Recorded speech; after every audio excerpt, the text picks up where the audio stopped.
మాదిలకు priority ఇస్తుండా లేదా ముఖ్యమంత్రి అనేది మీరు అడుగుతున్నారు. అదే గనక జరిగితే నేను ఈ మాదిగ మహాశక్తి అనేది పుట్టేది కాదు. ఈ మాదిగ మహాశక్తిని నేను పెట్టేవాడిని కాదు. ఇది ఎవరికి వ్యతిరేకమైనటువంటి ఆర్గనైజేషన్ కాదు. ఇది కేవలం మాదిగ కులస్తుల కోసమే పెట్టుకున్నటువంటి ఎజెండాని కూడా ఈ సందర్భంగా మాదిగలను అనాదిగా అని తొక్కేస్తున్నారు. రాజకీయాలకు దూరం చేసిండ్రు, చట్టసభలలో లేకుండా చేసిండ్రు, ఎక్కడ పార్టిసిపేషన్ లేకుండా చేసిండ్రు.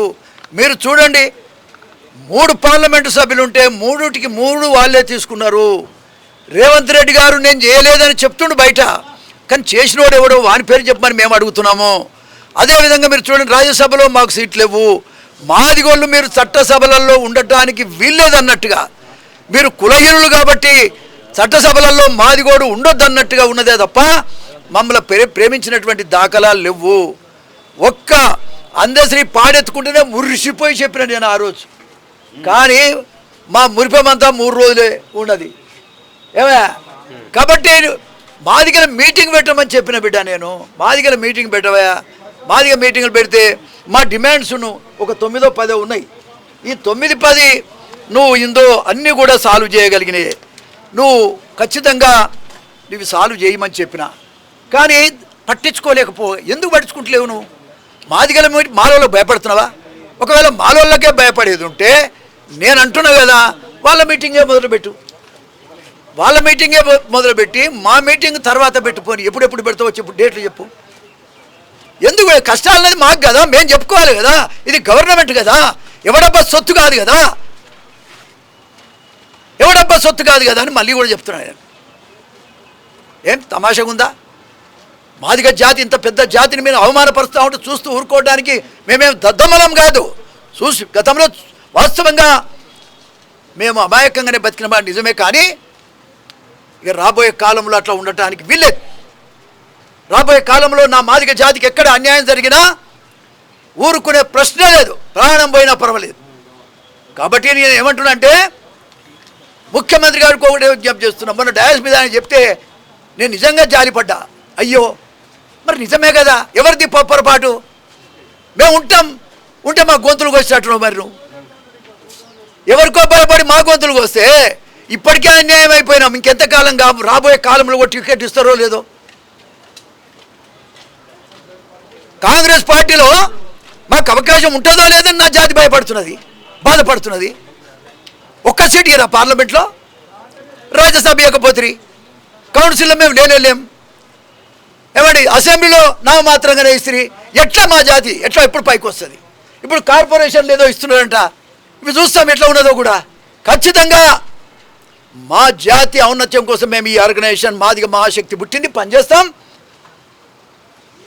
మా మీటింగ్ పెట్టునవు, ఇది విజ్ఞప్తి అనుకో, డిమాండ్ అనుకో. నిన్న నువ్వు మాట్లాడిన దానికి నేను వెనక ఓను రైట్. నీ గొంతలు తోబెట్టి గొంత తీసి పాతరేస్తాం. వాడు ఎవడన్నా కానీ రేవంత్ రెడ్డి వెనక ఎవరు గోతులు తీసినా, నల్లి కుట్లోడున్నా వాడిని ఏ రకంగా చేయాలో అని చేస్తాం. 100 గజాల లోతు తీసి పొక్కలు పెడతాం వాడిని. మాకు ఇవ్వండి అవకాశం, నా జాతికి అవకాశం ఇవ్వండి, నువ్వు మీటింగ్ పెట్టు. అంతేగాని ఈ రకంగా మా జాతికి గొంతు కోస్తూ వచ్చినారు. 78 సంవత్సరాల స్వాతంత్రం, అప్పటి నుంచి గొంతు కోస్తూనే. ఇంకా మేము భరించడానికి సిద్ధంగా లేం. ఎంతోమంది బలైపోయారు నా జాతి, ఎంతోమంది పోరాటాలు చేసి బలైపోయారు. కాబట్టి ఇప్పటికైనా ముఖ్యమంత్రి గారికి నేను ఒకటే విజ్ఞప్తి చేస్తున్నా, డిమాండ్ చేస్తున్నా. నీ వెనుక ఉండాలంటే ఉంటాం మేమే కాదు. మా ఆయన ఎవరు, Balraj Goud, BC political front, ఇద్దరం వాక్ చేస్తే ఆయన మండిపోతా ఉన్నాడు. నిజమే, ఎంతకాలం సార్ ఇది? బీసీలు, ఎస్సీలు, ఎస్టీలు ఈ దొరలకు చాకరీ చేయటమేనా? బాలరాజ్ గౌడ్ నిజంగా ఎంతో గొప్ప మనసు ఉంది ఆయనకి. ఎంతకాలం ఇది ఉంటుంది సార్, మంచి పని చేసిరని ఆయన అప్రిషియేట్ చేస్తూ ఉన్నాడు. ఒకళ్ళ తర్వాత ఇంకొకరు వస్తారు, అందరూ కూడా ఖచ్చితంగా ఆలోచన చేస్తారు ఈ ఆర్గనైజేషన్ గురించి. మోత్పల్లి అంటే నరసింహులు అంటే ఆశామాష కాదు, ఓ మాటకు నిలబడే మనిషిని నేను.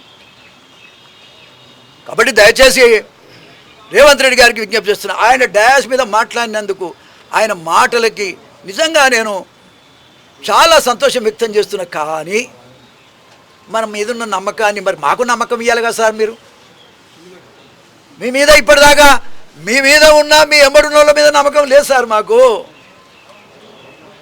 3 పార్లమెంట్ సీట్లు మాకు లేకపోయినా మేము ఏం చేయాలి? చట్టసభలలో మా స్థాయి లేకపోతే మేము ఏం చేయాలి? అనగదొక్కే వాళ్ళు మా ఎంబడే ఉంటే మేము ఏం చేయాలి? అన్ని అవకాశాలు వాళ్ళకే ఇస్తున్నారు. మాకు కూడా డిప్యూటీ సీఎం ఇవ్వండి, మా లక్ష్మణ్కి ఇవ్వండి, మా దామోదర్కి ఇవ్వండి, మా లక్ష్మణ్కి ఇవ్వండి, ఎవరికొకరికి ఇవ్వండి. పోనీ ఇప్పుడు ఇదంతా కూడా మీకు పదవి రాలేదన్నటువంటి ఆవేదన, లేకపోతే మాదిగ జాతికి అన్యాయం జరుగుతుందన్నటువంటి ఆవేదన ఎవడేమన్నా అనుకొని రకరకాల అనుకుంటారు పనికి మాలి వాళ్ళంతా. దాని గురించి కానే కాదు, నా జాతి మొత్తానికి సంబంధించిన సమస్య. మూడు సీట్లలో నేనే పోటీ చేస్తానా? పోటీ చేస్తే 19 సీట్లు ఉన్నాయి, అన్నింటిలో నేనే పోటీ చేస్తానే.